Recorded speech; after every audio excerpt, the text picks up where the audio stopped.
Nicolas, bonjour. Bonjour. Et bien voilà, on se retrouve pour cette 3e semaine de Cas par Cas. Les choses commencent à s'améliorer, je vois. Surtout au niveau de votre regard. Ça s'améliore. Le regard de plus en plus perçant. Voilà. Et je vais vous faire plaisir. Oui. Puisque nous allons aborder enfin la problématique d'AdWords. Celui que je voulais. Exactement. AdWords. Ça commence par tout frais, non? C'est tout frais, c'est tout frais. C'est une décision de la Cour de justice de l'Union européenne qui date du 23 mars. D'accord, 2010. C'est de la plus grande fraîcheur. Commençons par une petite mise en situation, si vous voulez bien. Allons-y, je suis tout oui. Vous êtes titulaire d'une marque, régulièrement enregistrée, exploitée. Vous tapez benoîtement le nom de votre marque sur le moteur de recherche Google. Et la surprise qu'apparaît en lien commercial, c'est-à-dire soit dans le bandeau horizontal rougi intitulé lien commercial qui est juste en dessous de la zone de saisie, soit dans le bandeau vertical à droite de l'écran, qu'apparaît-il? Votre marque. Le nom de votre concurrent. Alors c'est la stupéfaction. De toute évidence, il y a une reproduction de votre marque à l'identique. On est dans le domaine de la contrefaçon, mais qui est le contrefacteur derrière cette mascarade? Votre concurrent, l'opérateur économique, Google, qui renvoie vers le site d'un concurrent, Google encore, qui a eu le toupet d'offrir à la vente un mot-clé à un de vos concurrents qui correspond à l'une de vos marques. Nous sommes ici au cœur d'une question particulièrement sensible, brûlante d'actualité, je vous le disais, puisque la Cour de justice de l'Union européenne a été amenée à se prononcer sur cette question dans une décision du 23 mars dernier. Décision qui était très attendue, évidemment, des opérateurs de liens sponsorisés. Alors, petit retour sur la genèse de cette décision. Qu'est-ce qu'AdWords? Vous savez tous comment fonctionne un moteur de recherche. Vous effectuez une recherche à partir d'un ou plusieurs mots et le moteur de recherche, par ordre de pertinence décroissant, va afficher les sites qui paraissent le mieux correspondre à l'objet de votre recherche. Ça, c'est le référencement ou les liens qu'on appelle naturels. Et à côté de ça, il y a un référencement et des liens qu'on nomme payants ou commerciaux. Sponsorisés et qui sont proposés chez Google à travers le logiciel qui s'appelle AdWords. Alors en vertu de ce système, n'importe quel opérateur économique peut acheter des mots-clés qui lui permettront, lorsque ces mots-clés seront saisis, lui, d'apparaître, en tout cas le lien vers son site, d'apparaître en lien commercial, comme vous le savez. Et dans ce système, Google est payé au clic, avec un système d'enchères maximale par clic, très compliqué, mais Google est payé au clic. Voilà pour le système AdWords. Ceci étant rappelé, zoom sur 3 affaires qui vont conduire à la décision rendue par la Cour de justice de l'Union européenne. Une première affaire mettant aux prises une marque française Eurochallenge, revendiquée pour des produits d'agence matrimoniale et qui était exploitée sous licence par l'agence matrimoniale CNRRH. Et au cours de l'année 2003, Eurochallenge, la société CNRRH, a constaté que lorsqu'on tapait Eurochallenge sur Google, on était renvoyé en liens commerciaux au site des concurrents. Bien évidemment, elle a assigné son concurrent et Google devant le tribunal de grande instance de Nanterre, qui a condamné les 2 protagonistes pour contrefaçon de marque. Même décision rendue par la Cour d'appel de Versailles. Google et les concurrents se pourvoient en cassation. Deuxième affaire, la société Viaticom, qui elle est titulaire des marques Bourse des vols, Bourse des voyages et BDV. Et exactement de la même façon, en tapant ces noms de marques, on était renvoyé dans les liens sponsorisés vers les sites de concurrents. Et là, en l'occurrence, c'était le concurrent qui avait acheté ces mots-là pour justement pouvoir attirer vers lui-même les recherches des concurrents. Pour surfer sur un risque de confusion éventuelle. Voilà, mais là, Google ne peut pas se défaire de sa responsabilité en disant « Ah ben non, c'est pas moi qui ai saisi le mot à vendre, c'est le concurrent qui l'a fait, donc moi je suis responsable ». C'est un peu ça que Google voulait dire quelque part au Exactement. Devant nos juridictions nationales, Google, c'était un peu la clé de voûte de l'argumentation de Google, qui était de dire bah, « je suis pas responsable, c'est pas moi qui rentrais je les suis mots. qu'un intermédiaire technique ». Exactement. Bon, alors par contre, il se trouve que Google déjà suggère certains mots-clés, les offre, ce qui est quand même un autre problème. Et voilà, bon, c'était la position de Google, qui n'était pas suivie par nos juridictions, puisque dans cette deuxième affaire, de la même façon, le tribunal de grande instance de Nanterre, puis la cour d'appel de Versailles, les deux ont condamné, nouveau pourvoi en cassation. On a une troisième affaire qui est un tout petit peu différente, parce qu'elle concerne Vuitton, qu'on ne présente plus, qui est titulaire de la marque communautaire Vuitton, de la marque française Louis Vuitton et LV, qui sont des marques renommées. Et là, l'utilisation qui était faite sur Google des marques Louis Vuitton renvoyait en liens commerciaux non seulement à des sites de concurrents, mais également à des sites vendant des produits contrefaits. Voilà, donc là, on prenait une autre dimension. Google, une nouvelle fois, condamné en contrefaçon par le tribunal de grande instance de Paris, puis par la cour d'appel de Paris, et Google se pourvoit en cassation. Donc nous avons 3 affaires qui sont pendantes devant la cour de cassation, 3 pourvois. Et que fait la cour de cassation? Elle sursoit à statuer et elle s'adresse à la Cour de justice de l'Union européenne pour lui soumettre ce que l'on appelle une question préjudicielle. Alors, je ne vais pas vous embarquer dans les méandres du droit communautaire, ne vous inquiétez pas, mais pour faire très simple, vraiment très simple, voire caricatural, les règles communautaires priment sur nos règles de droit national. Et évidemment, il se peut parfois qu'il y ait des contradictions entre le droit communautaire et le droit national, et qu'il y ait également des problèmes d'interprétation de la norme communautaire. Et dans ce cas, on peut procéder à ce que l'on appelle un renvoi préjudiciel. Alors c'est une procédure incidente qui interrompt le déroulement d'un litige. C'est une procédure de juge à juge, vous voyez, qui se passe entre la Cour de cassation et la Cour de justice de l'Union européenne et qui suit un rythme ternaire puisqu'on a la question du juge national à laquelle répond le juge communautaire.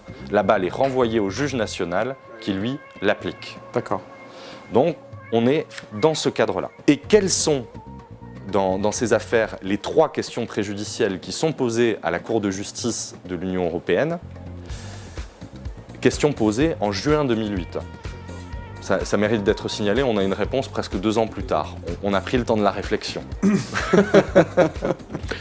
Première question est la suivante. Est-ce qu'un opérateur économique, lorsqu'il achète un mot-clé sur Google, reproduisant ou imitant la marque d'un concurrent pour renvoyer vers son site et vers ses propres produits et services qui sont identiques ou similaires à ceux de son concurrent, est-ce que dans cette hypothèse, l'opérateur économique donnant la contrefaçon, est-ce qu'il est contrefacteur? Deuxième question, est-ce que Google, cette fois, lorsqu'il propose à la réservation ou qu'il entérine la réservation de mots-clés reproduisant ou imitant des marques enregistrées de telle sorte qu'un renvoi est opéré vers les sites de concurrents, est-ce que dans cette hypothèse, Google donne dans le contrefaçon, est-ce que Google est contrefacteur?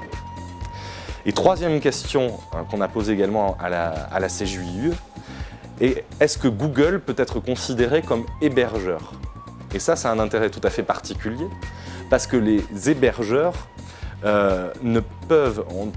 bénéficient d'un statut à part, ils ne peuvent être tenus responsables, par principe, du contenu qu'ils hébergent, à moins qu'ils en aient eu connaissance et qu'ils aient eu également connaissance du caractère illicite du contenu.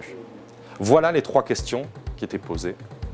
Et après 2 ans d'examen, la CJUE répond à la première question, elle répond oui, l'opérateur économique est contrefacteur. Contrefacteur. Jusque-là, pas de surprise. Presque, voilà, pas de surprise. Pas de surprise. À la deuxième question, elle répond non, Google n'est pas contrefacteur. C'est-à-dire qu'elle établit une dichotomie très claire entre l'annonceur et Google. On a le méchant annonceur et le gentil Google. D'accord, ok. Ouais, ça Alors même que jusque-là, je vous l'ai dit, les décisions de nos juridictions nationales allaient dans l'autre sens. On avait un Google qui était contrefacteur. Au moins une complicité, il y avait une sorte de... Allez, une entente quelque part pour le laisser faire. Il y avait quand même un laxisme ou quelque chose comme ça. Il y avait... Il y avait quelque chose. Il y avait quelque chose. Alors, la saisine de la Cour de justice de l'Union européenne a été motivée en partie parce qu'il n'y avait pas une harmonie au sein de l'Union européenne sur ces questions-là. Et en Allemagne, par exemple, Google était systématiquement débouté. Ah oui. Et pas débouté, épargné. Épargné, oui, d'accord. C'était systématiquement épargné. C'est ce qui a motivé la saisine de la Cour. Troisième question, est-ce que Google est hébergeur? Oui, mais non.